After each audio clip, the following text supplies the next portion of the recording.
G'day and welcome to Cast Off with Confidence. I'm Jackie Parry. I'm pleased to have your company. With me today is Jeanne Socrates, a pretty amazing lady. She's a world record holder in many things, but the best for me is the first woman and the oldest person to sail around the world non-stop and unassisted. Now, just take a moment to think about that. Around the world on a sailboat on your own with no help.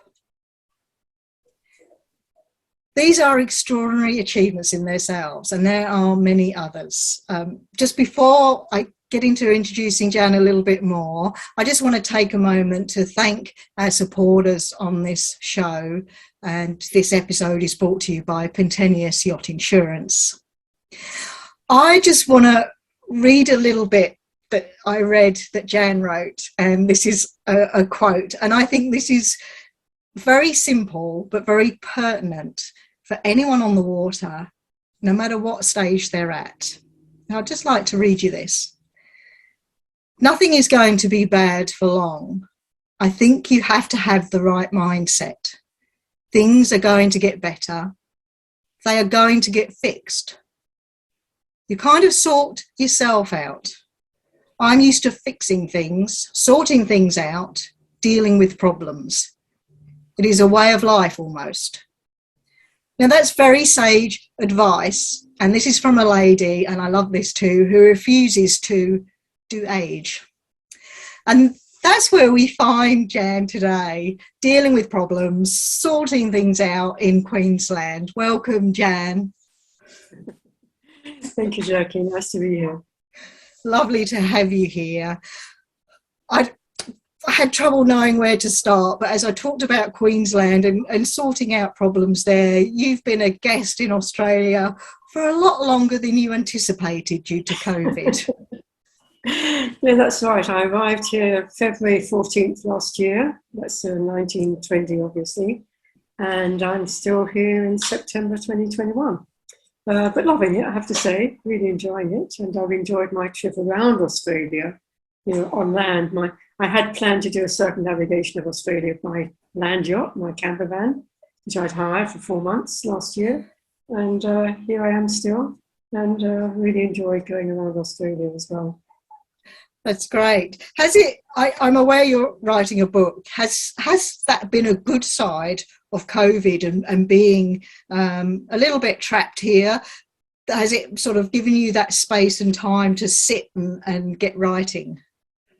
Oh, yeah, absolutely. It's given me a really positive side to think, okay, I'm trapped here. I could be going mad because I'm trapped, and what can I be doing? But I had a really good project to get on with. So it was perfect. I mean, the theory had been that I was going to write it last year, but I was too busy doing things and going around. I'm sorry, that was my phone interrupting. We can deal with these things. We're thrown challenges at sea, I'm sure, and we cope with them then. I'm sure we can do it on land. So where did I get to? Yeah, so in answer to the COVID, to the book question.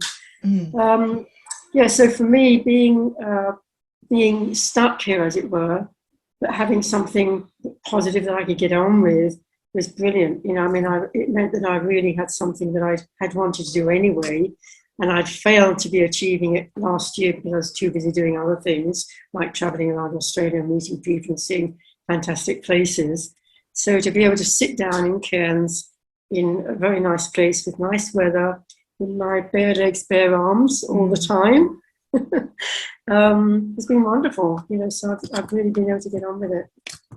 Is there a timeline on that? Do you have a deadline set?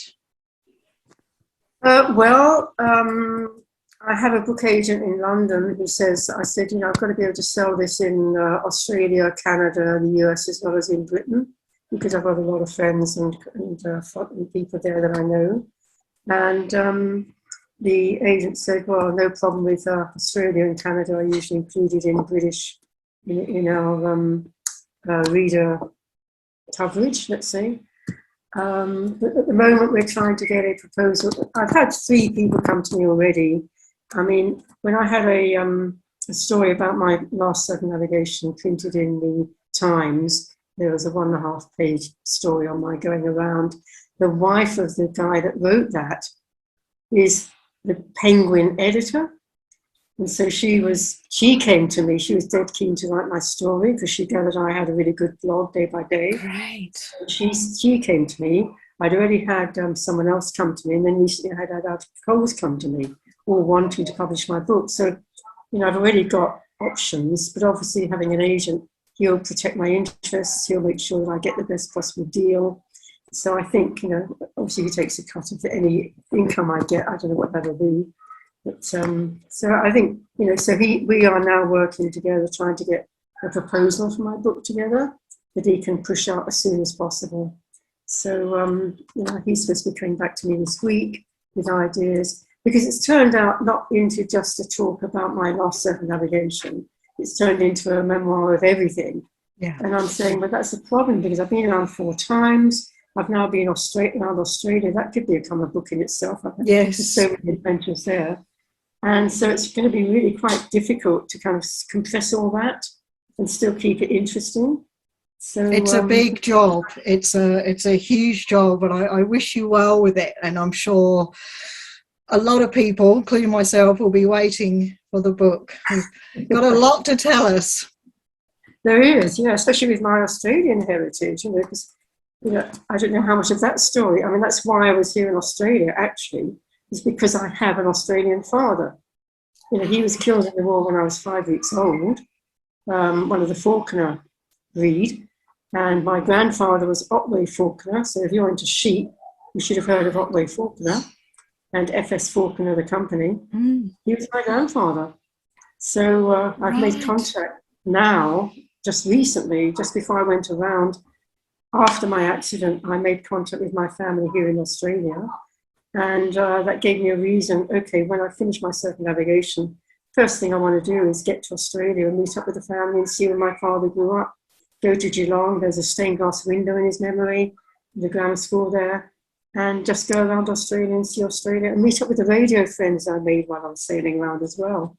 So I had several good reasons to come to Australia.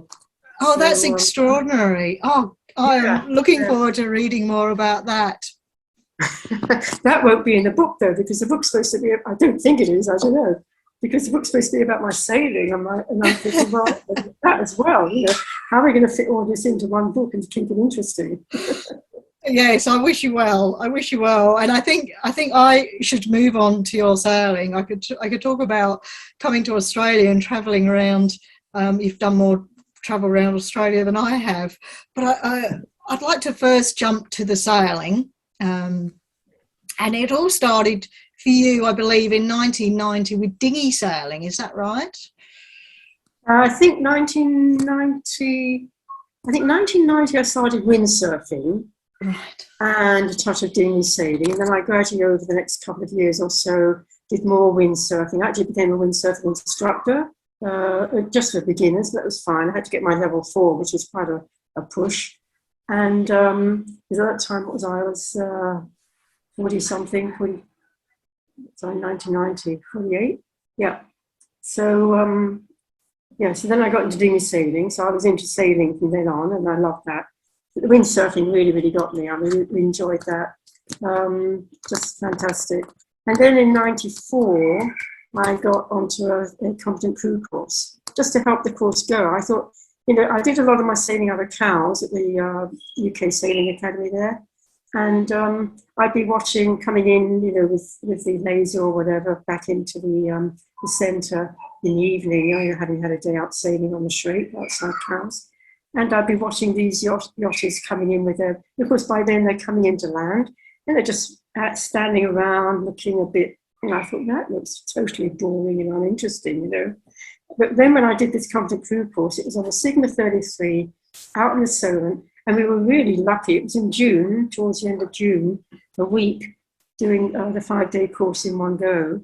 And we had weather like it is now in Cairns, brilliant, lovely sunny week, unusually, with lovely wind though, and a good instructor. And I couldn't believe it. I was trying to hike out like on a laser, saying, are we going to tip over, and being, we never tip over, big lie.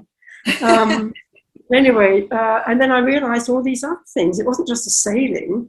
You know, there was all this other stuff involved with being on a yacht. You've got the navigation, you've got day marks, you've got night lights, you've got the weather to think about ahead, coal legs. There's so much to really learn about and to become a good yachts person. Mm.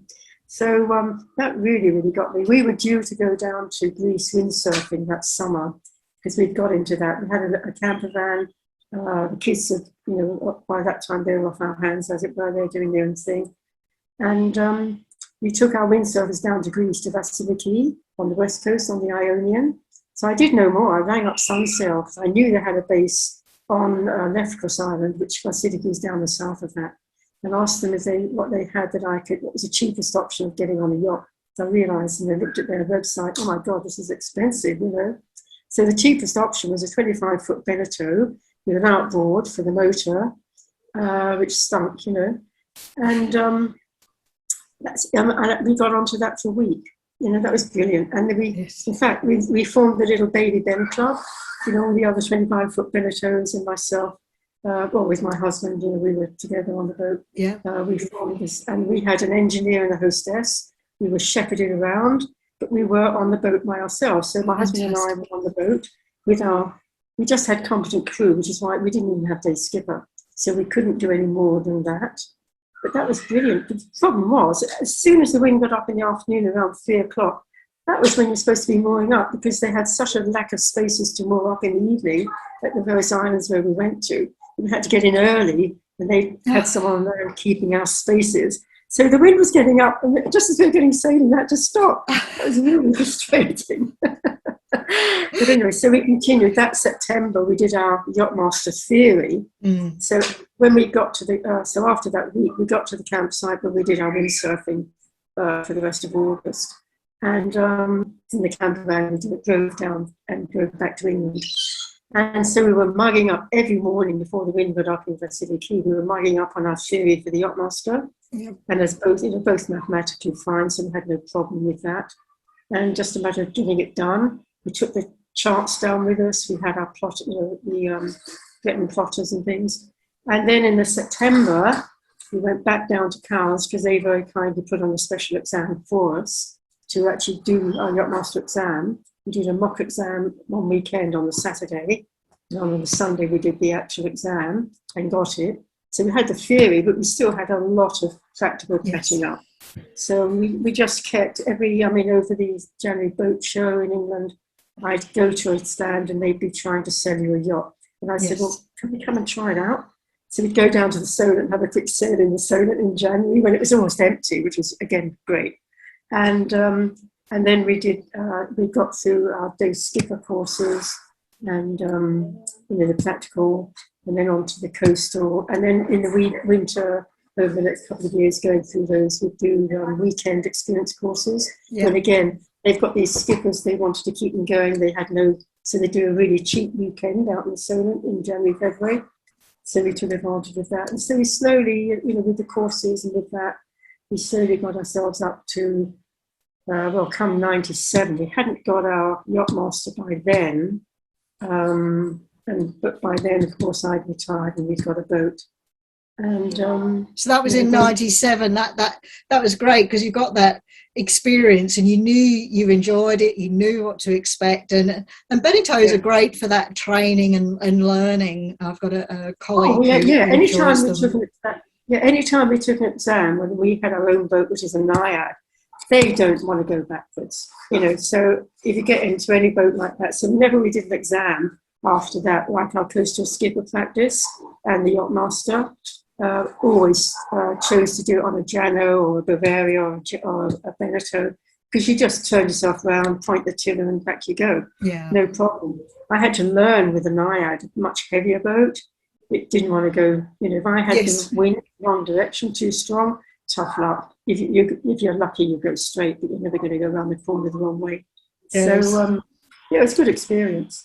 Yeah, it's great experience, and so knowing and having that understanding and enjoyment for it. That's when you've got your first vessel in 97, and that was Nereida 1. Right, yeah. I mean, interestingly, talking about the experience of the boat, the boat was we got the boat in, she was based in Hamble, which is just south of Southampton, Hamble River, and just across the way from Cowes. So what we did one time, we took her over to show her off to the people at the UKSA that had become good friends by then. So they'd been really helpful.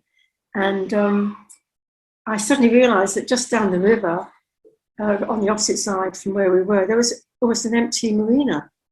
I don't know if they've been redoing the docks or what, but anyway, so we just took the boat over there. We just got it new and we're having trouble docking it.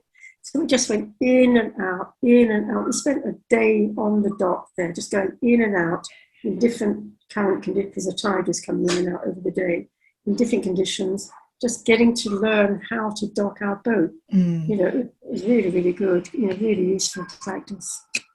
Yeah, it's important to do, and in different conditions, because it tests us, especially with the heavier displacement boats, as you were saying, and having that test in different conditions and sort of understanding our prop walk and what the boat does in certain winds is important to know how to counteract and not getting that. frightened about if you can see it's not going to work. Okay, don't try and recover, because it won't recover. Just go out again and come back in again. Absolutely. Do that. Yeah. I mean, I came in once, quite funny. I came in once into Vancouver Island. I was coming in on a rally into somewhere up the coast a bit, and I had someone on board actually helping me. And as we were coming in, it was a really awkward manoeuvre. You know, I could see it wasn't going to work. We came out again. In fact, actually, as we were coming in, they said, "Oh, sorry, we've changed our mind. Can you dock on the other side of your boat?" So we had to go out and change all the fenders and lines over. Normally, when I come in by myself, I have fenders and lines on both sides, just in case I have to change my mind about which side I'm going to dock. But we came in 3 times, because first 2 times, it clearly was just not going to work. Okay, out again, come back in again, try it again, having learned from the previous couple of times what was going on. Yeah, so absolutely. It's important. You mustn't have too much of you mustn't be self-conscious, you mustn't be worried about something like that. It's actually showing that you're a good sailor rather than a bad one. If you're coming in again, you realise it's obviously not going to work. You realise that, okay, go out and come in again. Really important to appreciate that. I couldn't agree with you more. There's that, and there's also, in my mind, this successful voyage. If you have a destination and you head out but don't get to that destination, you come back, or another one. If you get back intact, with your boat intact and you intact, that's still a successful voyage. Absolutely. We put too much on ourselves now with planes and trains and cars. You know, everything's so definite. And it isn't on a sailboat. And no, you've always got to have a backup plan. Always have a backup plan. Yes. Actually, I have to say, having said that, of course, there are times I can think of twice when once I was coming into, I think it's called Olympus Marina on the Florida Keys, and I was by myself, and I was coming in, and I suddenly realised, I can't remember which way, it must have been that time, it was I had all the fenders out, but I completely forgotten about the lines. No. So I had to go back out again. Oops, embarrassment, you know, I'm not quite ready.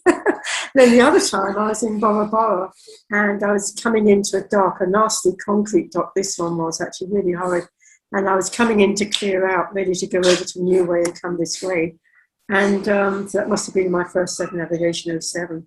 And I was coming into the dock, and I had all my lines ready, and then I suddenly realised, oh my God, I hadn't got my fenders ready. I had no fenders out, and I was actually, that time, I just couldn't get away, and luckily there was a guy on the dock that came washing over, trying to help me push the boat off. We got a little bit of scratch that I had to mend later, but it wasn't too bad. But oh my gosh, you know, sometimes these things happen, you know, just too bad. Have to use them as a learning curve again and try and make sure, okay, don't forget, before you come in, don't be overconfident. Have I got my fenders and have I got my lines out?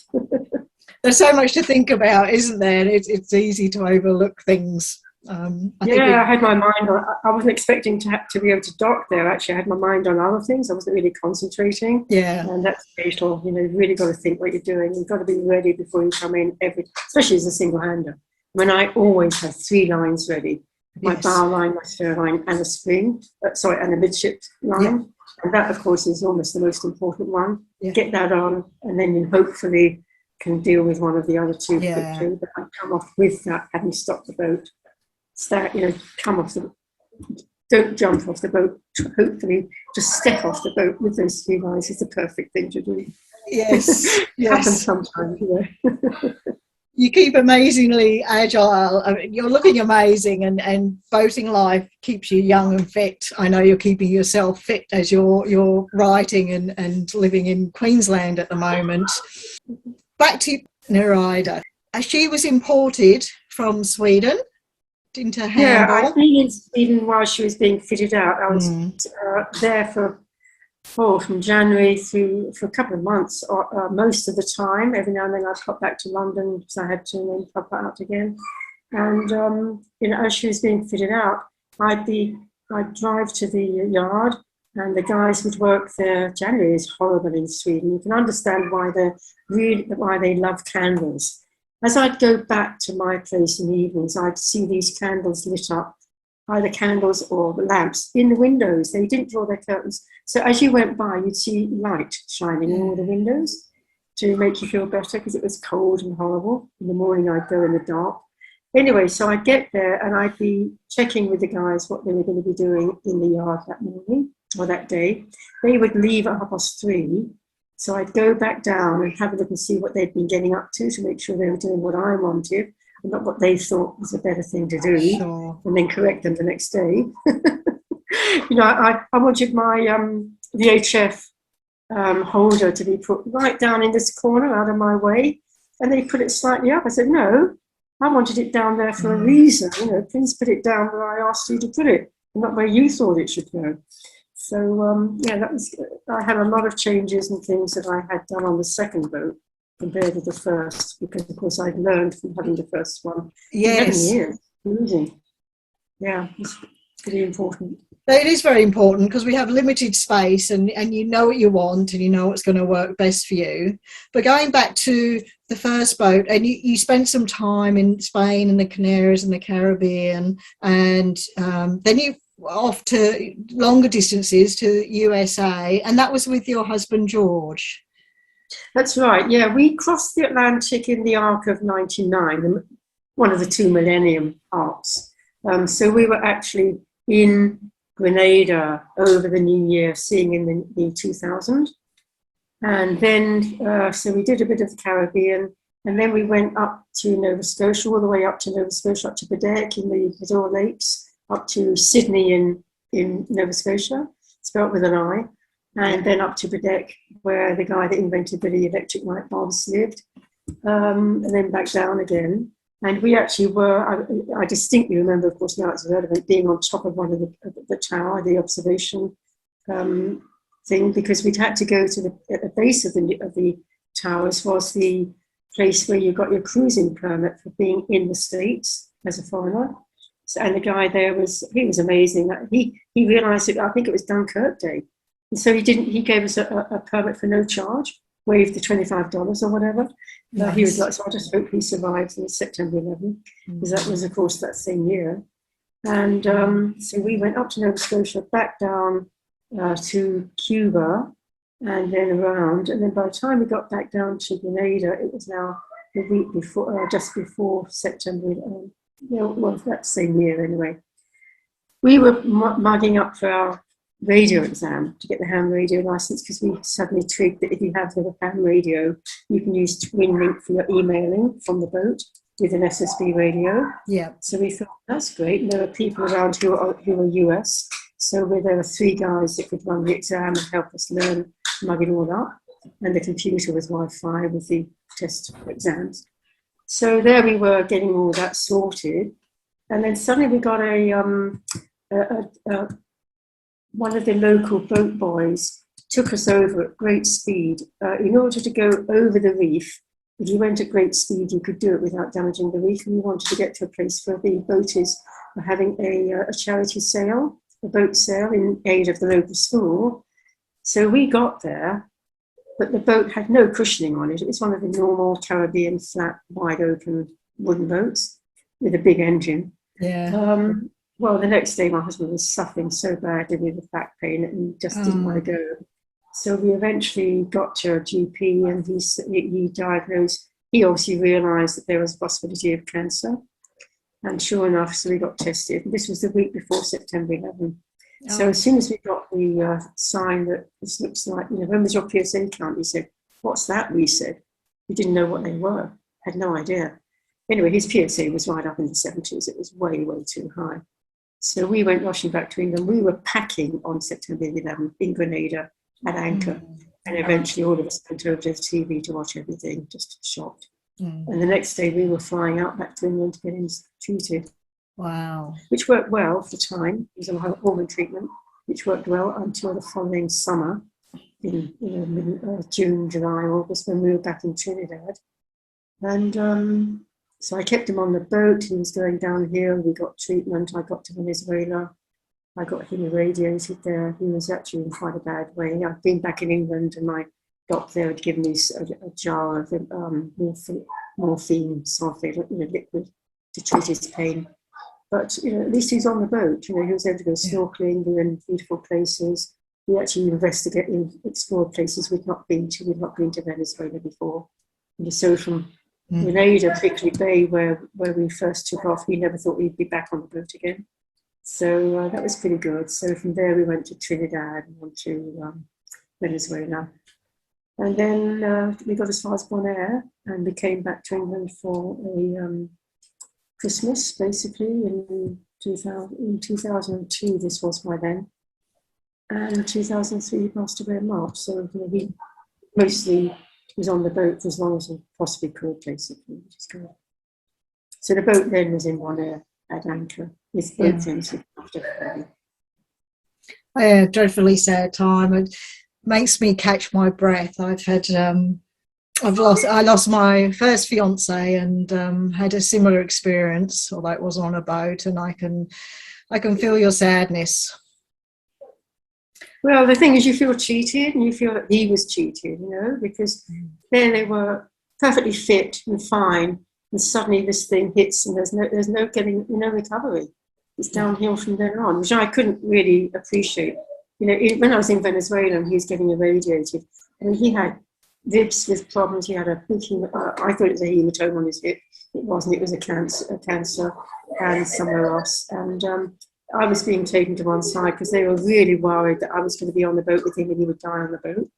And they were so relieved when I mentioned to them, well, this was November, I think. When I said to them in December we were flying back to England for Christmas, they were so relieved because they realised then that, because they said to me, if he's got 3 months, he's going to be lucky.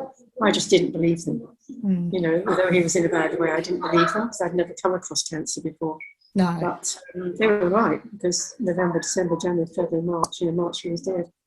So they were relieved that I was going to be back in England and in good care, which I was. No, it's dreadfully unfair, and I can relate to that feeling. It's bit of anger in there of trying to understand. And with that, so now you have a boat, and on your blog, actually, I found it very poignant when you talked about it. It was just headed up alone, and that really struck me because, like you, I've sailed with my partner, and that's been really important to me. And you went on to talk about, well, yeah, the sailing bit's easy, but now you've got to learn everything else. Now you're responsible for everything else. And I think that was a big time for you then with that transition. Yeah, fortunately, when we got the boat, one thing that George never liked to do was get his hands dirty. So I said, okay, I'll look after the head. She was delighted. So I had that, that was fine. And of course, I do have a physics and maths degree, so I was into being logical and I had a bit of an understanding of electrics and so on, which was helpful, and forces and such like. But you still have to equate it, have to relate it to the boat. So, but I had always made sure that I understood what was going on. But when I was back in England in the summer, when George was in Trinidad, I had to get back because my mum was in a bad way. And at that point, things were happening on the electric side with the batteries and the system. So I wasn't actually there to see it all happening. So suddenly now, 6-8 months, a year later, I had a problem. I was installing solar panels, actually, which I did. But I had to understand my electrical system. And fortunately for me, some boat friends nearby, who actually run my website now, That's why they're doing it. They were cruiser friends, and I got onto them when I wanted a website.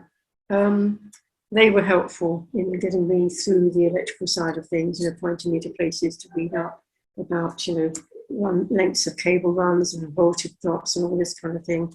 So that was pretty helpful. So yeah, the other thing that I always say to people when they say, well, how ever do you manage to deal with everything? There's so much that can go wrong. I said, yeah, but normally it's only one thing at a time that goes wrong.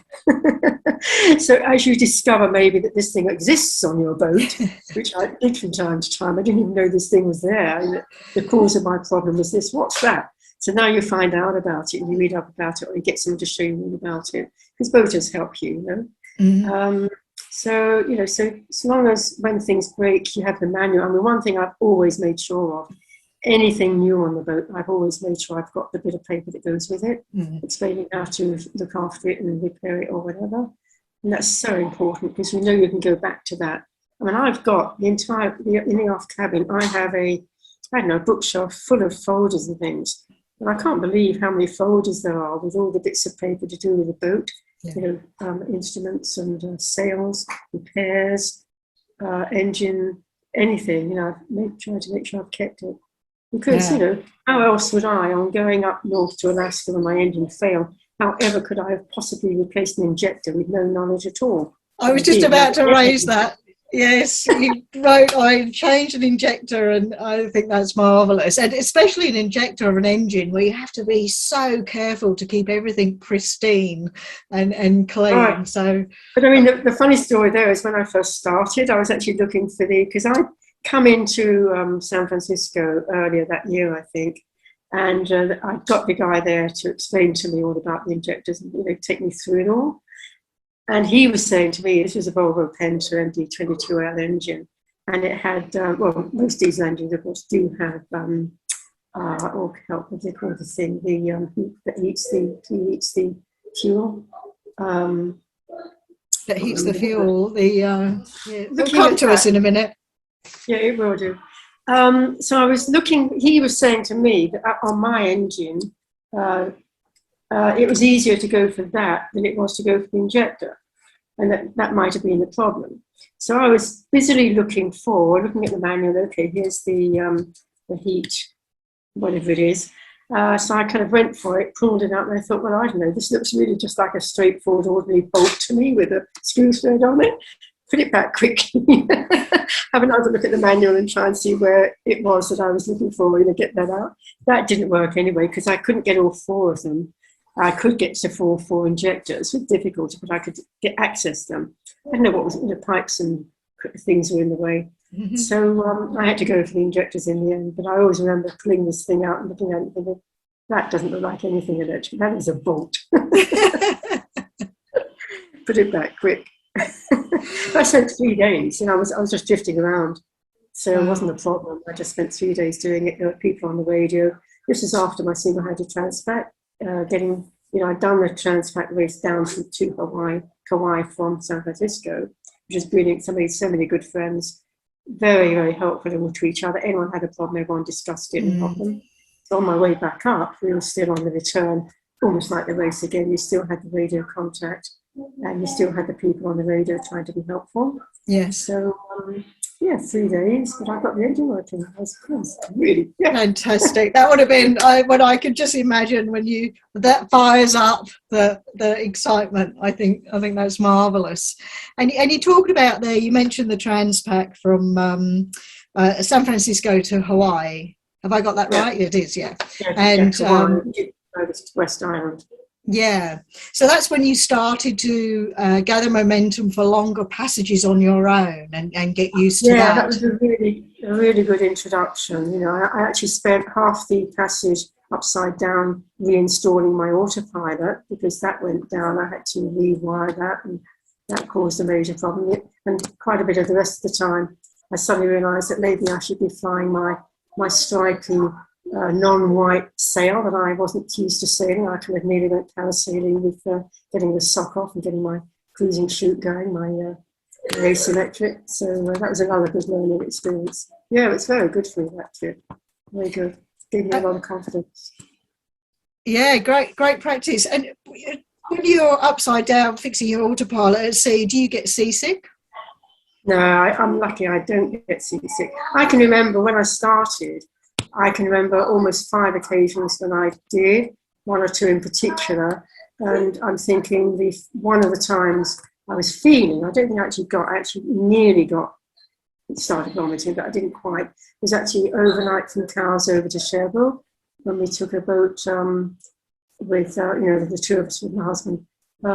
Having just got our day skipper, we were now able to charter a boat in England.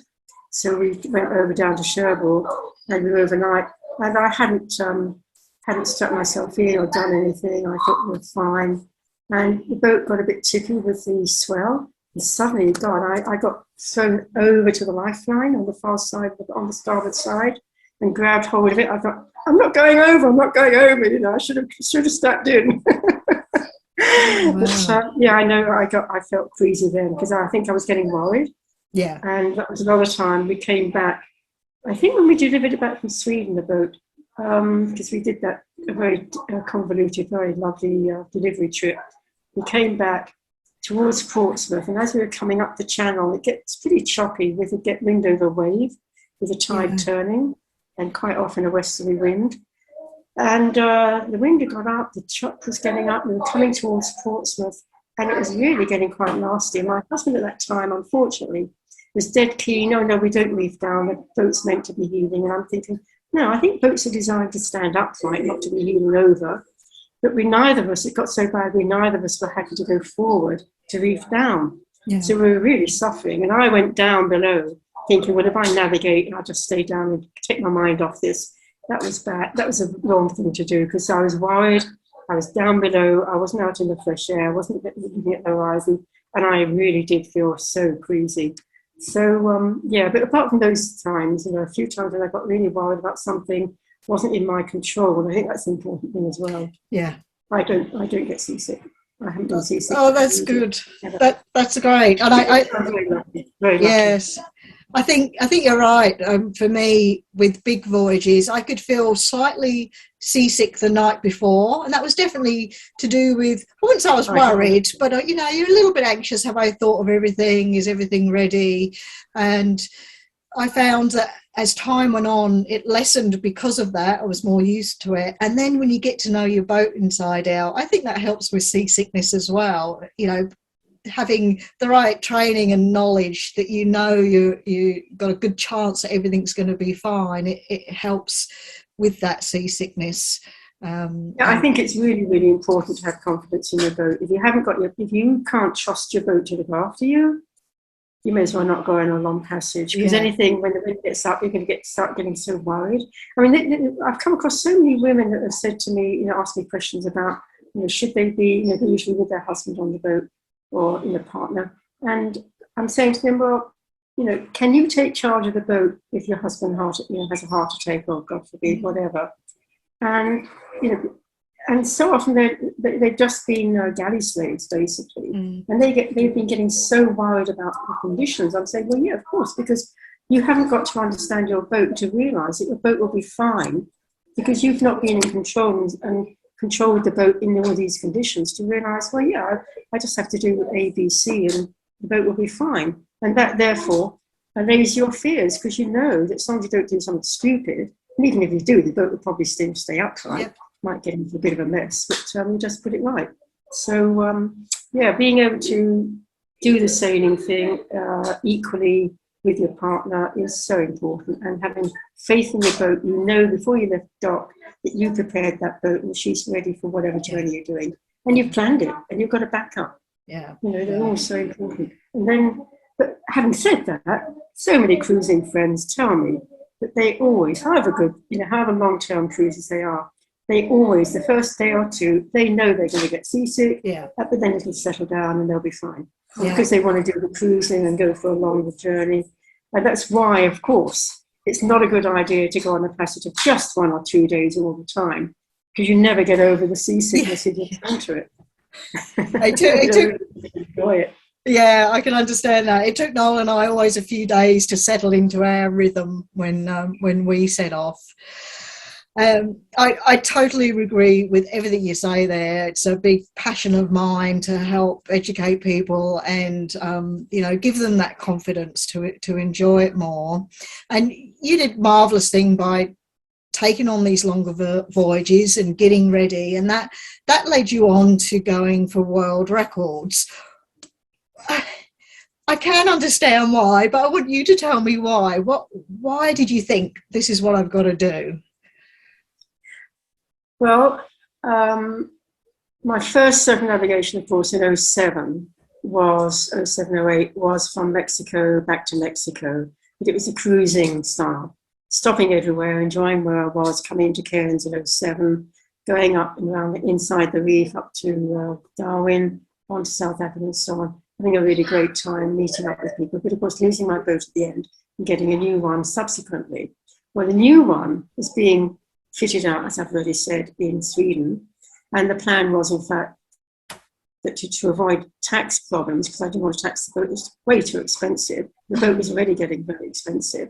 So to avoid tax problems, I had the boat delivered down to England, and then I would take off within 2 months. You're allowed a 2-month window to prepare a new boat and then get the hell out of the UC.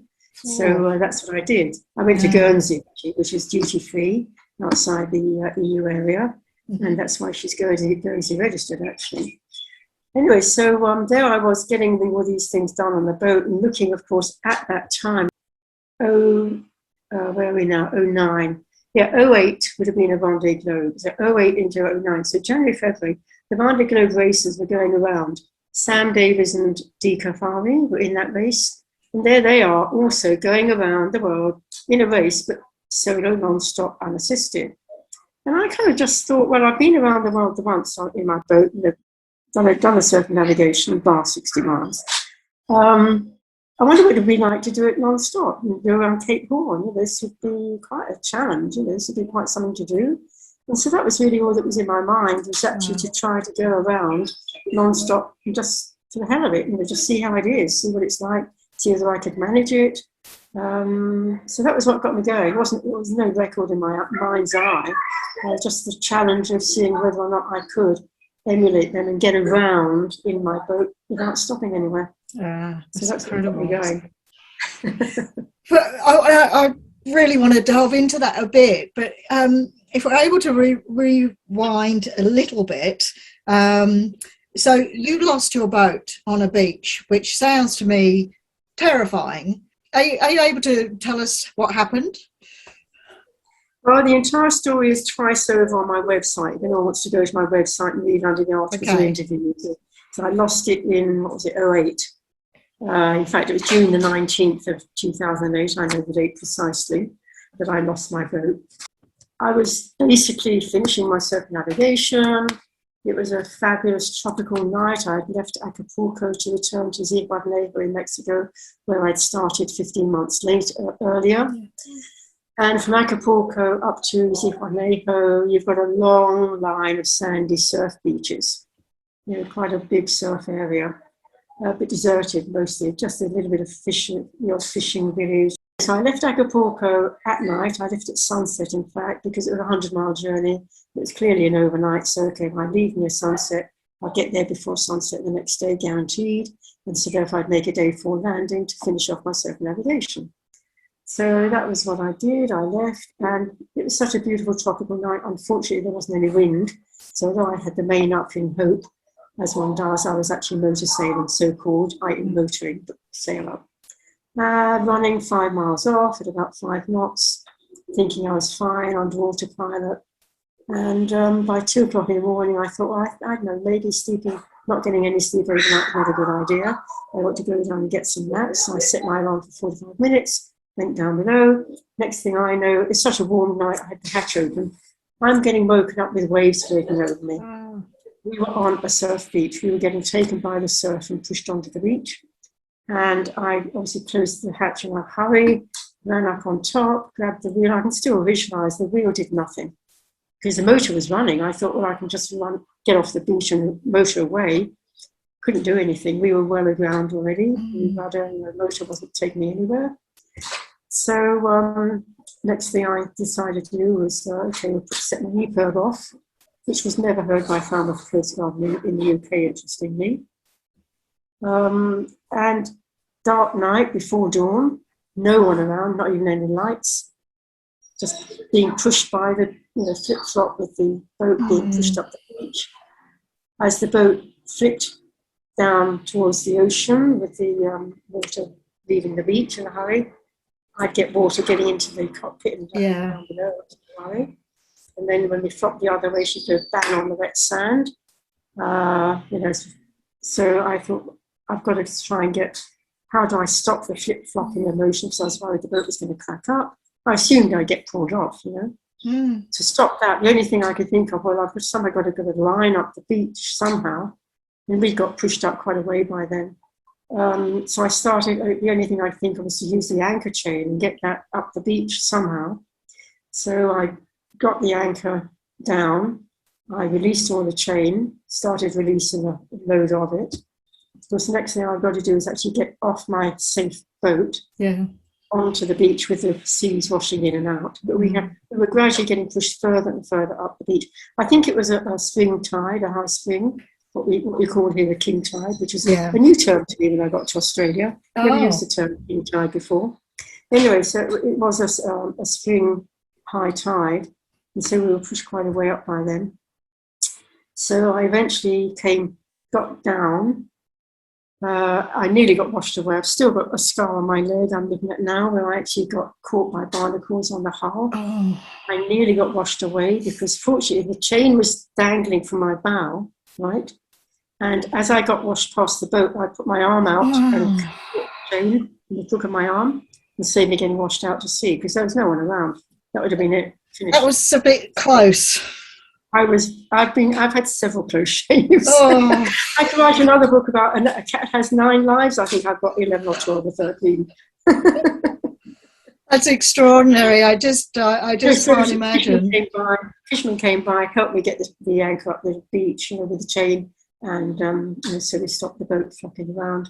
But no, it's a long story, very convoluted, but it's all written up on my website. Okay, you can get more details there. But how do you deal with that in your mind? You've prepared, you've done a lot of miles, you've got your boat ready, and now it's sort of starting again. How do you do that mentally? I just had to crush the emotion because this is my soulmate. She looked after me so well. I put such a lot into her. We'd done so much together, and here she was. I'm trying to get everything off her. I mean, the Mexicans were great. They would help, most of them, not all, most of them were really helpful in trying to help me get stuff off my boat, salvage it. And a year later, I was sent to TV. The TV people local came by, because of course I was a big story of the day, and tried to talk to me and showed pictures of my boat. A year later, one of the Mexicans sent me a picture the TV that he'd snapped off the TV screen. They went back to the beach where my boat had come down. But of course, being a surf beach, it was forever wet. And even while I was there, over 10 days getting stuff off the boat, trying to retrieve stuff, she was sinking. Yeah. A year later, that much of her mast top was showing. She'd gone right down under the wet sand. She's gone into out of sight. Wow. Quite amazing. So very sad. I mean, for me to be inside the boat, she leaned over. Yeah. She gained a hole in her side, and I thought someone had actually made to make sure she didn't go. Inside, she was filling up with water and sand. I had to retrieve I suddenly realised that flip-flops and a T-shirt and a shorts were not the thing to be living in forevermore. I'd better retrieve some clothing. So I went to my aft cabin to retrieve my clothing. It was under wet sand. Wow. I had to dig into the sand to get my clothes out, but they were helping me on the beach to take it up. No, very, very sad. And a lot of stuff that I lost, personal stuff. My notebook I lost, of course, for my time in that. But I say, in order to survive it, I just had to crush the emotion and just get on with the job. We've got to get our authorities here. Try and save yourself and save what you can off the boat. Yeah, well done. Nice. Now on Rider 2, I have a lot of the things that I saved off the Rider 1. Good. So the Rider 2 feels a bit like a big sister to the Rider 1. Nice. There's kind of a family connection. Yeah, good. And so you've had this experience, you've had a lot of sadness, and you've managed to push forward and now you have a new boat that's new and improved because you've learned a lot from your last one, and now you're facing attempts at around the world. You've had your cruise where you've stopped at a lot of wonderful places, and that's been great to set you up. Now you're attempting unassisted, no support team, no shore-based support team, and non-stop. So I can imagine some of the hard work. I haven't done it, so I can't imagine it all, but getting the boat ready and everything you need physically as well. But what about mentally? You've got this long stretch of alone. Did you give that some thought of how you're going to cope mentally? Well, I think at this point, the SSB radio is what comes to the fore to answer that question, because with the radio, I was in contact with people all the time. I mean, in my cruising up and down the coast between Mexico and Canada, which I'd done for several years before I took off finally on that non-stop attempt, I'd made a lot of friends in Canada, California, the US, and I got into a lot of cruises nets and ham radio nets. So as I was leaving and coming down the North America coast, oh my God, I could have been on about 4 or 5 nets in the morning, talking to people that I had already made friends with over the radio, or on the cruiser nets, friends that I knew from Mexico or California with their boats. So I had that support, if you like. And I knew already that, starting off, getting the boat ready, I have to say that I was kind of adopted, as you might say, by the Royal Victoria Yacht Club up in Victoria, up in BC. Yes. And they were amazingly supportive and helpful and friendly, lovely friendly club, actually. They helped me a lot, with getting ready, their members. So gave me free moorage, they gave me free storage. In fact, I've still got stuff up there. They were amazing. So that was a great help. So thinking, obviously I had to plan my route and read up a little bit about what that involved. But in the main, I just felt, well, okay. I mean, I've often said to people when they're getting worried about making a long passage, if you've made a 2 or 3 day passage, you're ready for a longer one. Because once you've gone 3 days, you're into sailing ocean mode. Yeah. You can stay as long as you like out at sea now, because basically you're into the mindset and that you're into running the boat. So if you've done 3 days, well, why not do 10 days? Yeah. Why not go up to the Marquesas, do a 3 week? It's no different. You're just extending your voyage. So for me, the non-stop element was a matter of I've got to make sure, obviously, that the boat is as well maintained as I can make her. I've got to have a load of tools and spares ready for any emergency, because things are definitely going to break. I had no idea what would break, but I knew that they would. Something was going to break, probably at regular intervals, so you've got to be ready for that. And then the water, I had a desalinator. So long as I had prepared my boat, and I was ready for rough weather. I had my reefing is 1/4, half, and 3/4 of the sail area on my reef, so they're pretty deep reefs. Yeah. So in fact, when I ran my 3rd reef, for instance, it was effectively a trysail. Yeah. I had already learned from the first boat. I'd got a staysail on the first boat. It was a hanked-on one, using a removable in a forestay. And I discovered quite soon that when it came to the point when you really needed that staysail in strong conditions, you became a bit dubious about and worried about going forward in strong conditions to set it. Yeah. So in the new boat, I had a furling staysail put in place, but I could furl that down to a storm jib size. Yeah. So that made things really easy. If you're in really stormy conditions, I could now reduce my main to 3rd reef, deep 3rd reef, effectively a trysail. I could reduce my staysail to effectively a storm jib in those positions. So, and I very definitely, when my boat was in build, I refused to have a furling main, because I've seen people struggling in Hamble Point. One of my vivid memories, looking over 3 guys on a harbour grassy with a furling main, cursing like mad because it got creased in the main and they were having problems getting it furled in or furled out. And I thought, no way do I want that problem. So when I heard the boat fitted out, I said, no, I want snag reefing. I want to have the colouring up the neck, the gooseneck hook still there, and I want to be able to jam off. I want the jammers at the end of the lines, ready for jamming off them at the mast. And I want to do, so though I had the lines laid back, in a fallback position mode, I could go back. I still had the winches on the mast. I wanted to be able to go back to mast reefing if everything else had failed, going back along the boom.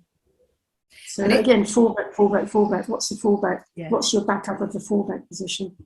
That's exactly it. It's about looking at all your systems and, okay, that's working now. What if it doesn't? What am I going to do? Yeah, I'd go down to the boys down there, the guys working on the boat, and say, okay, when we turn upside down, is that going to work? Yeah. Not if. When we turn. I mean, by now they knew what I was planning, right? They knew that I'd had experience of my other boat. So that was like, if things, and this is how people should, whatever. If you're not on a coastal passage, maybe, but even then things can get nasty. But if you're going on any longer journey, when your boat turns upside down, what's going to happen? Just look at it. Okay, I had to put locks in all my openings in the cabin sole. But opening, they just lifted. Yeah. My fish top lifted. I had to lock them down, ready for bad conditions. If I had locked my fish top and my dry locker, all those cans in the dry locker, my God, they would have been lethal missiles. Yeah, absolutely. I had to lock everything down that I could, find a way to do it because it didn't come like that originally. Yeah, we did the same on our boats. Thought about, we had to put locks on, on your floor, all those boards you just lift up, well, they're going to be lethal if you're upside down. And really interesting your comments about the HF, the long range radio. I'm a huge fan of that. For me, that was really important on board. And like yourself, we did lots of skeds, and that was important to me. And in one of your blogs, you talked about when your computers broke, your satellite phone broke, but you did have the HF radio and you used Weatherfax, much the same we did. When you set out, if you're going to set out again or nowadays, do you still have your HF radio? Oh, absolutely. Yeah. I mean, one of the things I've got to do, though, is replace the line down from my backstay to my tuner, because that clearly was the reason why at the end of my last circumnavigation, my radio failed. I knew what the problem was. I tried to replace it, but as I took away that line to replace it, which I did, I could see that what I was connecting it to was corroded, and so not surprising. My mend that time, my repair didn't work. Unfortunately, when I had my boat re-rigged ready for that non-stop circumnavigation, the rigger, and I learned too late to do anything about it, he put, because what the radios do, they emit radiation, and you don't want to get too close. So what did he do with that connection? He put it up high. Well, I'm only small. I couldn't then reach up easily to do anything with that connection. The only reason when I was coming back a few days away from finishing to get to it was when I was in a flat calm, and I had a crate that I could put upside down on the aft deck to get just about reach high enough to get to that place. Well, you couldn't do that other than in a flat calm. No. So really that connection needed to be lower down. Yeah. With a view to reaching it. No one's going to be there while I'm talking. I'm busy down below. Yes, that's right. So with your equipment on board, it's important to, as we know, to keep good watches. And if you're a single-hander, that's impossible. You need to sleep. So what was your keep watch equipment? Was it AIS? And what else did you have that you really utilised? Yeah. AIS was amazing. When I did that single-handed transpac, AIS in 06 was just coming in. Right. And a lot of us had the receive-only AIS on board. And wow, what a difference that made. Because you could really see when you had a problem coming your way. And then you could jump on the radio when they got close enough to have a word with them. Of course, they then got concerned because they couldn't see you on their AIS because you weren't transmitting. And to be honest, quite often I would find, even when I was transmitting, that I would find that a lot of the ships weren't running their radar anymore. They were relying on the AIS. So I'd say to them often, well, is your radar, have you seen me on your radar? They say, "Oh, we'll come back to you in a few minutes," while they switched it on in a hurry. Oh, See okay. whether or not they saw me. So I'd often ask them for a report of when they saw my AAS and my radar signals, because I had a very good radar reflector. The Echo Max, which on the time I put it up, was the best one on the market. Mm-hmm. I think there's a new version of it. Did you manage to sleep well? Did you have a set routine, like day after day? Did you have a set routine, Yeah, or just the first time around was probably more shorter interval than the second. I did get a transmit AIS. I mean, I deliberately, again with a backup in mind, I got the SIMRAD AIS, which connected to my radio, my VHF radio, so that if I saw on the AIS, if I saw a boat that I wanted to connect to, the MMSI number from the ship showed up on my radio, so that when I was within VHF range, it automatically had connected to that ship. And of course, I knew the name of the ship, so important to connect up with them. But I mean, you sense anyway if anything goes wrong with the boat, they're going to wake up, so that happens. But I did get to be able to sleep for longer time intervals when I knew for sure that there was no problem, and maybe as much as 2 hours at most, which is long. Normally, if I was worried or had a sked coming up, I would set off my iPhone alarm. Actually, was really good, so convenient. Otherwise, the best one really was one on my plotter, my chart plotter, because I had to get out of the bunk to take it off, to switch it off. So one that goes on and on until you actually physically hit a button is actually this one. Yes. So I would set that for, I don't know, maybe 45 minutes. I didn't do I tried the 20-minute thing, that just doesn't work. Just too short for a long time. Yeah. But 45 minutes is fine. I mean, most of the ships you're seeing are going at 12 knots to 15 max. Cruise ships will go at 20, but you know where they are, and they're going to be on AIS anyway. So 15 knots, if they're doing 15 knots max, most of the merchant ships are down to 12. If you've got a 24-mile range, which I did have on the AIS, you've got over an hour to respond. Yeah. You've got plenty of time. So even an hour length of sleep would be sufficient to be still keeping safe. Unless, of course, if they're not showing AIS and not showing lights, it's a bit like we run over by a bus when we cross the road, Yeah, it's different. Just don't think about it. So with your record attempts, you had some attempts where you hit weather and had some gear problems, and you had to reattempt. And you had one voyage, which I think, well, you tell us, were you at 339 days at sea? Last one, yeah, 11 months, unbelievable. I mean, I just had to. That thought was a real bummer. I had to just push that thought away. Whatever it is, case that whatever it is, it's going to be. I'm not going to give up now. I'm going to finish. I'm not going to put in at this point. But I couldn't believe how long it was. It was just, unbelievable. So that was I remember seeing day 259. I'd finished my previous one, right?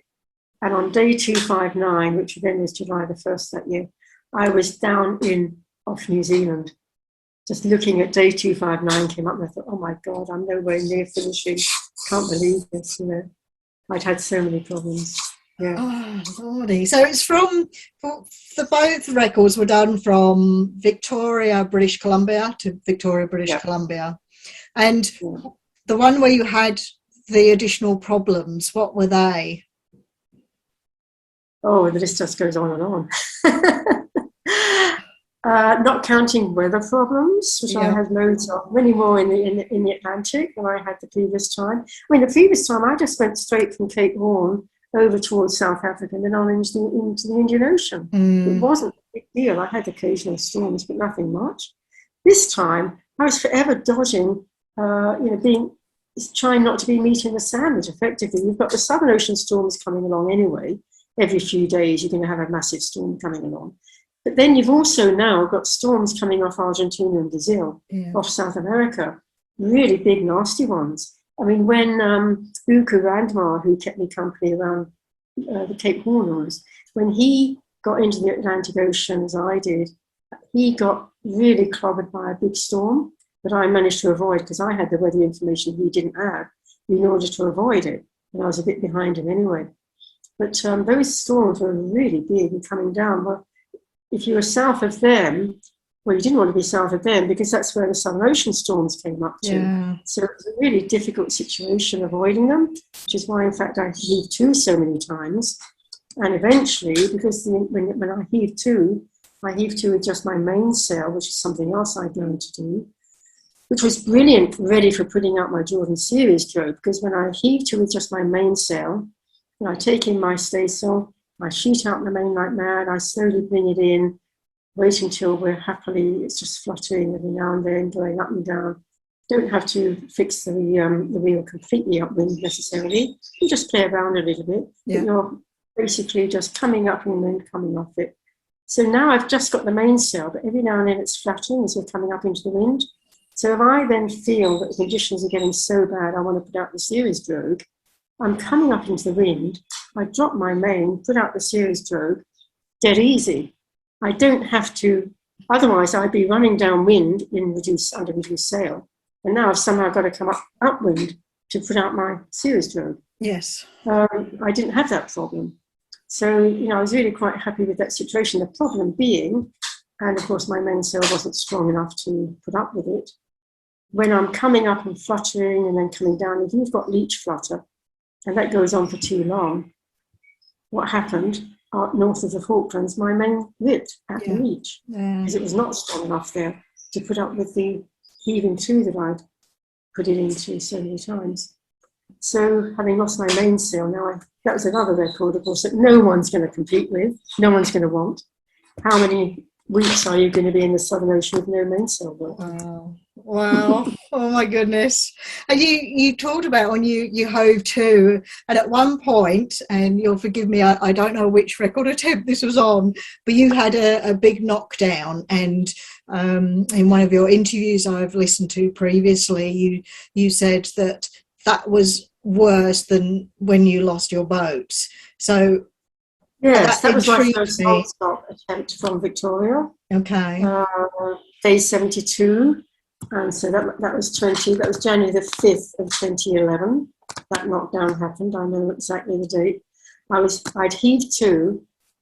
My plan had been coming around Cape Horn that time. I'd already come round on an attempt that hadn't worked, and I'd seen Cape Horn. I'd take my photos. I thought, well, I really don't need to come close to Cape Horn anymore because I've got my pictures of it. I've been around it close to. I can just stay where I can be safe. Yeah. And my plan then was to actually, because it's difficult to find deep water going around Cape Horn. Drake's Passage is basically part of the continental shelf, continuous down to Antarctica. So, but I was trying to find all the deepest portions of that strait, so that, because obviously when you're in shallower water, the waves heap up more. Yeah. So I was trying to stay safe. Okay, I'm going to find the deepest water and come around there. So that was my plan. But then as I got close, I was clearly going to be able to go closer to Cape Horn, which I thought, fine, okay, I'll take some more pics, because it was not going to be dangerous. But then, so I thought, okay, back up again. Just in case, I had a good look on the chart to see where was a point that was in deep water off the continental shelf on that path towards Cape Horn, that if I needed to, if I needed to, a storm came unexpectedly, this is where I'm going to heave to. So I'm in deeper water. I shouldn't have too many big waves, and I'll stay safe. Let the storm go, and then I'll go on. So that's what I was doing on January the 4th, I think it was, just the night before. Things were looking pretty bad, and suddenly the storm had appeared, and okay, here's my point, I'm going to heave to there. So I heaved to, under main and headsail, I have to say, typical RYA traditional fashion. And I was sort of looking at how we were lying to the waves and thinking, I'm not too happy with this. It was kind of 35 gusting 40, so it wasn't too bad. And the waves didn't seem to be too bad, and they didn't seem to be a little bit of tumbling in places, not much. So I thought, maybe we're okay, but I was feeling uncomfortable. Mm. And then suddenly the next morning, bang, over we go, because obviously a bigger wave, we were further beam onto the seas, and the bigger tumbling wave came, and that was it, over we went, and major damage, big damage. I was quite devastated because I was so sure. I was all ready, I was all prepared, I was going to make it. Yeah. I mean, I had all my windscreen was smashed to smithereens. Wow. My boom was broken, my pole was broken, my staysail was damaged, had a load of water down below, of course. Oh, my entire canopy had been taken away. I had no cover over the cockpit at all. I had no choice but to pull in. Yeah. And that's... But I did sail myself. The engine worked.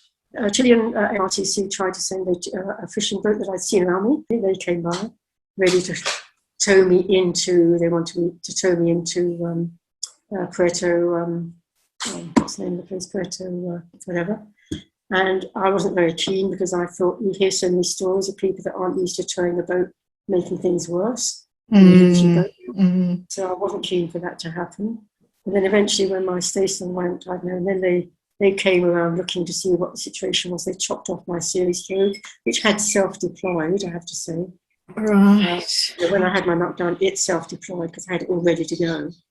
Yeah. And so now I started shooting off down towards Antarctica. I thought, well, maybe I should have a tow. Oh, wow. Anyway, but I didn't. In the end, I thought, well, okay, I've got to undo the seal on my engine, which was put at the beginning, and they check at the end. I've not used my motor. Undo the seal, check the engine. Is it working? Yes, it was working in neutral. Put it in gear. It was working in gear. Okay, guys, thanks very much, but I'm underway. I can see to myself. So when I came round Cape Horn, I sailed. I turned off I had a head sail. I had the Genoa. I thought, okay, I've got the remount. I can sail around Cape Horn. I've got to sail around Cape Horn. I got a motor. But it was brilliant. I had dolphins welcoming me. I had a albatrosses around. There was no other boat or ship in sight. I had the entire Horn to myself. Oh, so wow. That was brilliant. I went around and took my photos again. Yeah, that was really good. Oh, wow. Well, well done you. That's incredible. And let's just focus on the achievement. When you achieved your Guinness Book World Records, how did that feel when you'd actually circumnavigated, unassisted, no support? How did that feel when you got into port and went, well, I've done it? Well, the first time there wasn't much notice taken on it, to be honest. The second time when I got the world record as the oldest person, somehow the word had got out a bit more. And so there were, anyway, the club were very, very supportive that last time. And yeah, so I think people had gradually learned, what I was doing, and they obviously thought something about it. But for me, I don't know, it was nice to have achieved it. But to be honest, it was more the sailing and having made the voyage. I mean, the record, okay, if it's there, I may as well claim it, is what I've often said, So Guinness World Record, okay, I'm in the Guinness Book of Records, but not as the oldest person, unfortunately, because now they don't recognise going around the 5 Great Capes as being relevant. Oh. So I had the oldest person record. I still have the oldest person record, so long as you add in the tag via the 5 Great Capes. Oh, okay. Because when Bill Hatfield went round, he missed out going around Tassie, New Zealand. Right. So interesting.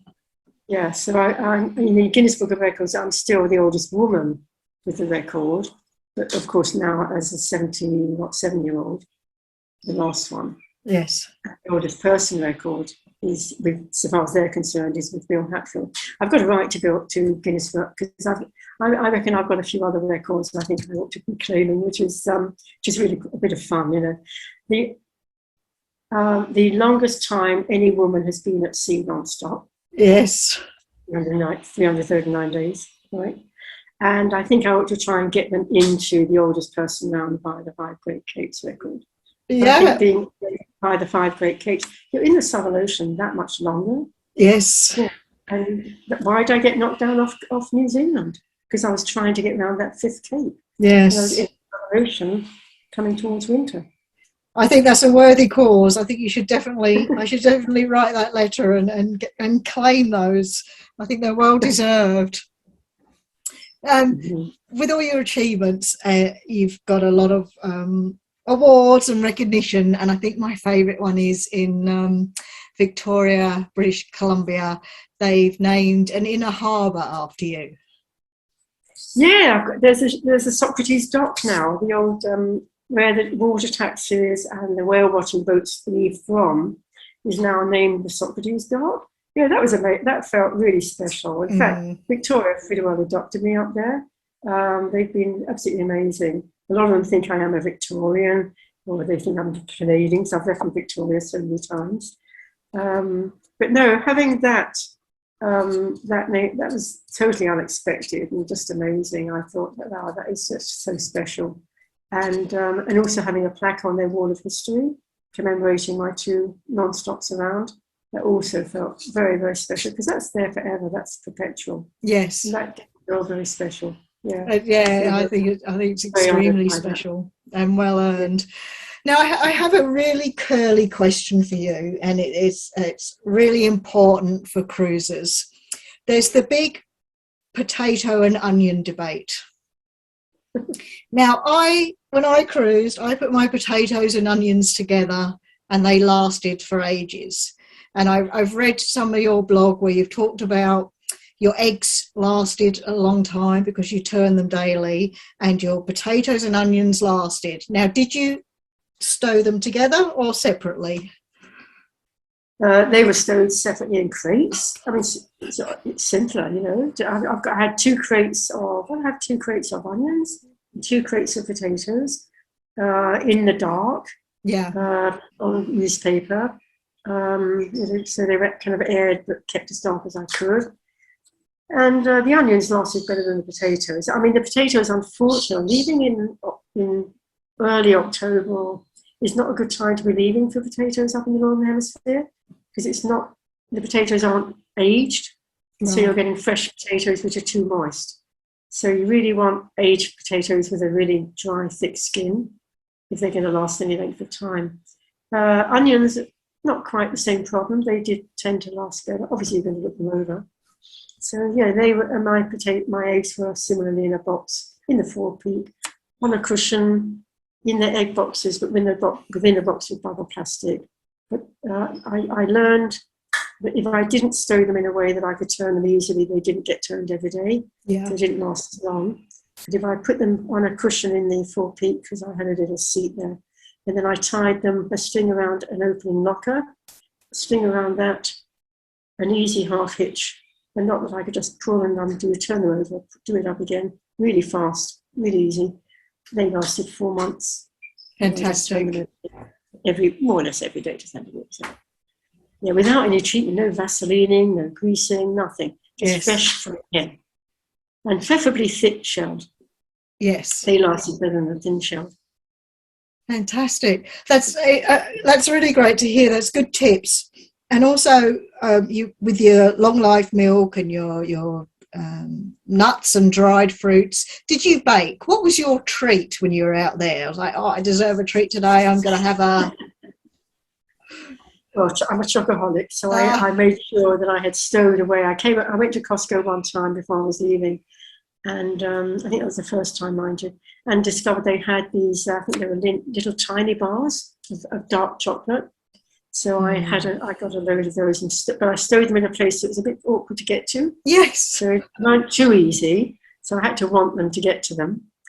And then the other thing I kept, because I kept celebrating any, obviously crossing the equator, we celebrate and give, Neptune or Poseidon his tipple, but also crossing any meridian or any cape, that's an excuse for a party. So I deliberately had about half a dozen tins of little olives stuffed with anchovies that I love. Oh, yeah. Or some hummus, or so things like that I had on board. I was actually not going to go with a wet boat, as it were, when I left last time. But as I was waiting in Victoria Harbour, friends kept coming by with a bottle for me. I could have opened up a bar in the end. So going around and celebrating was not a problem. And so often what I do is open, in fact, actually the first time I did my non-stop, I thought I had run out of alcohol. And then I suddenly discovered actually a bottle of Bundy rum on board. Oh. And I had also not long discovered some mango juice. So I had a rum punch to celebrate one of the meridians or capes I was going around. Good. I like to hear it. That's good. Something just to look forward to, to look forward to the next cape or the next meridian, the date line, whatever it is, Greenwich Meridian. Yeah, you got to celebrate your achievements. And you mentioned your friends there. I was interested to see, and I've spoken to her not that long ago, we have mutual friends, well, many sailing friends we know, but Rob and Elise in America with Iron Mistress that you visited. Right. He took you bike riding on the motorbike. Well, we're still in contact. I went and stayed with him Yes. beginning of last year. Yeah. Because he was so keen for me over the years since we met in South Africa. Oh, you've got to come and see, when you're any time in Florida. I've just kept not being anywhere in Florida. But then I got invited to a ham fest to meet up with my ham radio friends. In fact, they were trying to determinedly make sure I accepted their invitation when I was still going around to be at the February ham fest in Orlando. So I thought, oh, well, here's a time when I've got to go and see Robert and Lise. How funny that you know them. Where did you see them? We first met them in the Panama Canal. We were all doing our first traverse through the canal, and then we spent a lot of time with them in the Pacific, and that was wonderful. The Pacific Ocean cruising ground is glorious. And then on our second half navigation, Rob was crewing or skippering a boat, doing a boat delivery. At the same time, we were in the Pacific again, so we met up with him again, and we're still in touch with them. So it gave me a smile to know that you'd been there, and we'll get there one day. He was partly the reason that I was actually able to get my Jeanne up out of the water. I was coming towards South Africa on my 2007 voyage, and about to cross the Gulf Current, which, of course, everyone knows can be really nasty. And I was literally about to come into the current, and I was looking up at my Jeanne thinking, I think I can release a little bit more. I released a touch more, and the shackle at the top of the sail gave way. Oh, dear. So the entire sail, as I looked up, I was seeing it unzip to fall out to leeward. And I rushed to the line, the sheet on the lazy side, pulled it in like mad. Oh my God, it's going to go over. I've got to stop as much going over as possible. Got the foot on deck, taut on the winch, and stopped too much going over. And I did manage to get it back. But so that was a problem. But so I knew when this time I was going around and the furling line did give way, because I was trying to close it a bit too much. And I thought, I better put it in. The wind was getting up. I was moving on to my staysail from the Genoa. Yeah. So I thought, I'll just put another turn on that sheet around the sail to make sure it stays safe. And as I did that, the furling line gave way. So now the entire sail, as the wind was building, unravels and goes flapping around like mad. Oh my God. I can still see those sheets, the Genoa sheets flapping and trying to kill everything that came in contact with me included. But again, I did manage to get the foot in the taut as much as I could. But then I hove to and, wondered what to do and was discussing the problem of getting it up. And, he was saying, well, can't you use a winch somewhere? How about, can you drag it across the foredeck use a block on the foredeck? So I kind of looked at what I had. I thought, I've got the pole downhaul is on the block there. And it worked, the Jeanne back up. I did get some up by trying, because it just became a bag of water. So I did manage to get some of the sail up by releasing the water that was in it, by moving it around a bit. But then there came a point when I was unable to do that. So I really was worried about, okay, now what? I couldn't move on until I got the sail back up out of the water. No, it's very difficult. It's a lot of noise and a lot of, as you say, flapping about, and those lines are like, you feel like they're going to sort of take your head off. It's dangerous. Absolutely. Yeah. So there's crazy times you've had, and without putting words in your mouth, you have family. And what do they think about what you're doing, or what you've done? And when you were doing it, were they supportive? Well, very, very sad, really, because they're not sailors for a start. And I think my daughter's very much more kind of appreciates what's being said about me. My son and the family there are basically totally unsupportive. I'm not even sure that I think they basically feel I shouldn't be doing what I'm doing, and I shouldn't be getting all the coverage that I'm getting. And I don't know, I haven't figured out what it is exactly that is the reason why they don't have shown absolutely no interest in what I've been getting up to. Wow. So it's pretty sad, because it means that instead of being able to chat on a regular basis with them about my sailing work, them showing interest in, even if it's just where I've been and what I've seen and the stories I've got to tell. And I really feel so envious of my grandmother friends, let's put it that way, who have their grandkids come stay on the boat with them, because I really was looking initially to getting the kids on the boat. I've had friends who brought their kids and been on the boat overnight, and they'd love it. Yeah. And it's such a lovely experience for them, a bit like going out camping, same kind of thing. And then to feel that they've missed out on seeing some of the fantastic places I've seen would have been lovely. I would have loved to have shared that with them. No, I'm a big believer in showing kids everything that's available to them. There isn't just, a few things. The whole world's available, and, have a look and make your choice.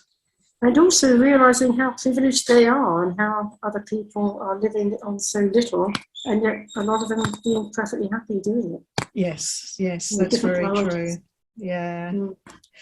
So what's next? Your boat is in British Columbia at the moment, and you are here waiting for things to change. What's next for you? Whether sailing, well, after when you leave here and you get back to your lovely boat, what is next? A lot of repairs and replacements. Yeah. Because everything that broke, that failed or gave major problems, I turned back. I got back with a shredded Genoa. I got back with a very damaged mainsail. My instruments had gone down several times. My wind vane, my hydro vane is actually been. John Curry has assured me that my hydro vane is ready to go again. He's totally redone it, replaced everything that needed it, seen to it, sorted it. So which is really great news. And again, because people have been so supportive, there's one or two people in Victoria now. In fact, I spoke to a couple of people just before that now, who are looking after the boat, keeping an eye on it. I heard from one of them, it's been raining like that. I said, I see that Jerry put the bimini up there. Can you make sure it's not just a big puddle of water? It needs a tent pole in the middle of it. And can you make sure that when the bad weather comes, the storm screen is back in place, because that had got damaged. It was pulling away from one of its retaining sides. Right. And so they take it down. Over the summer, that was fine, but not over the winter. Yeah. So, I'm constantly thinking, about the boat and what I've got to do. So many things. So when I get back, which is a big question mark at the moment, when that's going to be, because to get back, this is really the worst time of year to be thinking of trying to get back to Canada. And theoretically, I could do. If I had a pre-test, if I paid the amount of money it costs at the moment to get back via maybe the States, which I don't want to do, and New Zealand's causing a problem with their COVID outbreak, then I've got to have a quarantine plan when I get back, which I don't have. So, and then I'm coming into the Canadian winter. Yeah. Well, I was planning to fly back last June into the summer to have several months of being able to get all my repairs done in good weather and then get away south to Mexico or whatever come the winter. So I don't really want to get back over the winter. And and I've got the book that I'm writing anyway, which is not finished. So I'm thinking, no, I'm going to stay on in a nice COVID-free place at the moment, in good weather, in a place where I can get on with my book, get my head down, keep on with it.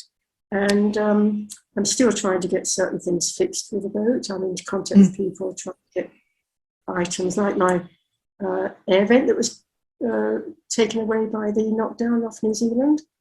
I'm trying to get a replacement Gerard. And that's difficult because they're not easy to come by, those guys. So things like that, organise it. And I had to get new fenders. My boat has been in the harbour with big, strong windstorms coming through last winter there. And my fenders gave way completely. And I had my water maker put into pickle by another guy who's a water maker guy. If I get back, I don't know, early spring maybe, as the winter finishes, get all that done. I would love to obviously go down to Mexico again and then come across to Australia. I would love to be sailing around Australia. Wow, great. I've seen, Hobart and Tasmania. I've seen going from Cairns around to Darwin. Yeah. I've not seen the Sundays. I've not seen the Kimberleys. I've not seen South. The South is pretty nasty, I know. That's why I love doing the Great Ocean Road. because it Yes. showed me Anne and Arable. Because here I was on land, seeing the edge of this nasty bit of the Southern Ocean that gave me so much trouble every time I've gone through it sailing. It's a pretty nasty bit of ocean. It's a good plan, and I hope when you're sailing past near airports that you pull in and we can actually have a chat face to face. Yeah, I look forward to that. Yeah. Now, I've got through about half the stuff I wanted to ask you, but I'm thinking we may sort of wrap up. But I want to know, if you're in my shoes, what would you have asked you? Oh, I don't know. I think you've asked them have all of the relevant questions. There may not be an answer. It's just if there was something you wanted to, important to relay or tell people about, this is your opportunity. Well, I think I've relayed a lot of the important messages, which is make sure you've got a boat that you can trust, that you've really thought about what conditions you might be in with that boat, and have you got ready for the worst possible scenario, like tipping upside down, like being in a force 10 storm.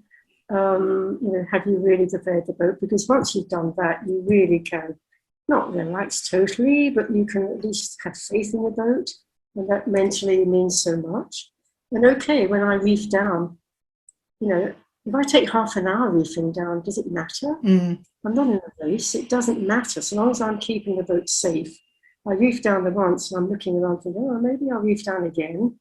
It's a bit of a pain to have to to let the reef go when maybe I didn't need to. I've slowed the boat down too much. But on the other hand, you are keeping yourself safe. Yes. As long as you keep yourself and the boat safe, that's really all that matters. And that partly is a matter of preparing the boat, partly a matter of preparing the voyage, making sure you've got the charts and everything, and you've looked to see where you're going to be going, what the problems might be there, what happens if the wind got up and my engine failed, what would I do about it? Just think of all the possible bad scenarios and see that you're ready for those. And then you can just enjoy the sailing. It's beautiful, dark nights, sun, stars shining, there's planets up there. Which planet is that? Meteorites, the International Space Station going overhead. Fantastic. Why would we not want to be out sailing on long distances? We get that dark night. Yes, I agree. I came to love the night so much more. And that's great advice. And the show is Cast Off with Confidence. And that's why I like to have these chats with fabulous people such as yourself, to get that sage advice out there and show what's possible. And myself, and I know many of my sailing colleagues, everyone on Women Who Sail, think a great deal of you, and we're all delighted that you're trapped here, that you can get on and finish that book so we can read even more about you. And yes, lovely. I'm really enjoying being here, I have to say. And the Women Who Sail, and Women Who Sail Australia in particular, is a lovely supportive group. Yeah. Yes, that's certainly a lovely supportive group, and it's a great place to share information. Jeanne, I'm going to leave you there, and it's been an absolute delight getting to know you a bit more. Our conversations before this chat as well have been just left me smiling every time, and I really hope that you do, whether you come down here in your land yacht or get here on your sailboat, I hope you pulling to a port near me and we can have a proper chat once again. Okay, Jeanne, fair winds. Okay, thank you.